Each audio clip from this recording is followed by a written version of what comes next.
తెలంగాణ రాజకీయాల్లో కీలకమైన BRS party తాజాగా మళ్లీ అధికారాన్నే కాదు నాయకత్వాన్ని కూడా ఎవరికి అప్పగించాలనే విషయంలో దుమారం ఎదుర్కొంటోంది.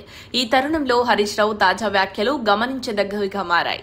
పార్టీ నేతగా కేటీఆర్ ను కేసీఆర్ ఎంపిక చేస్తే స్వాగతిస్తానని, ఆ నిర్ణయాన్ని తాను గౌరవిస్తానని హరీష్ రావు స్పష్టం చేశారు.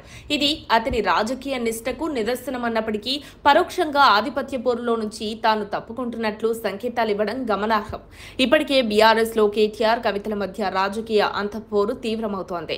తండ్రి కేసీఆర్ అధికారంలో ఉన్నప్పుడు కుటుంబ సభ్యుల మధ్య ఉన్న వృత్తి నిబద్ధత ఇప్పుడు ప్రతిపక్షంలో ఉండటం వల్ల బహిరంగంగా విభేదాలుగా మారింది. గతంలో కేటీఆర్ హరీష్ రావుల మధ్య లాఘవంగా కొనసాగిన పోటీ ఇప్పుడు కేటీఆర్ కవితల మధ్య అధికార వారసత్వ యుద్ధంగా మారినట్టు రాజకీయ వర్గాలు అభిప్రాయపడుతున్నాయి. హరీష్ రావు తన స్థానాన్ని స్పష్టంగా తెలియజేసి కేటీఆర్ నాయకత్వానికి పరోక్ష మద్దతు తెలపడం ద్వారా కవితకు రాజకీయంగా ఓ పెద్ద షాక్ ఇచ్చినట్టు వార్తలు చెబుతున్నాయి. మరోవైపు కవిత జైలు నుంచి వచ్చిన తర్వాత పార్టీకి దూరంగా ఉండటం, స్వతంత్రంగా బీసీ నినాదాలతో రాజకీయంగా ముందుకు సాగటం, కొత్త పార్టీని స్థాపించే చర్చలు ప్రారంభం కావడం ఇవి బీఆర్ఎస్ శిబిరంలో కలకలం రేపుతున్న అంశాలు.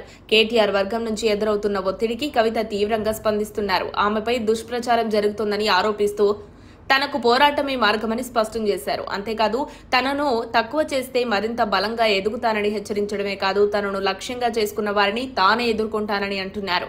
ఇప్పటికీ హరీష్ రావు బయటకు వెళ్లిన నేపథ్యంలో బీఆర్ఎస్ లో అధికార వారసత్వ పోరాటం కేటీఆర్ కవితల మధ్య నడవనున్నట్లు స్పష్టమవుతోంది. ఈ జంట మధ్య చివరకు ఎవరు విజేతగా నిలుస్తారన్నది ఆసక్తికరమైన అంశం. మరిన్ని అప్డేట్స్ కోసం మా కాయ్ టీవీని సబ్స్క్రైబ్ చేసుకోండి. మా వీడియో కనుక మీకు నచ్చినట్లయితే లైక్ చేయండి, షేర్ చేయండి. మీ విలువైన అభిప్రాయాలను కామెంట్ బాక్స్లో తెలియజేయండి.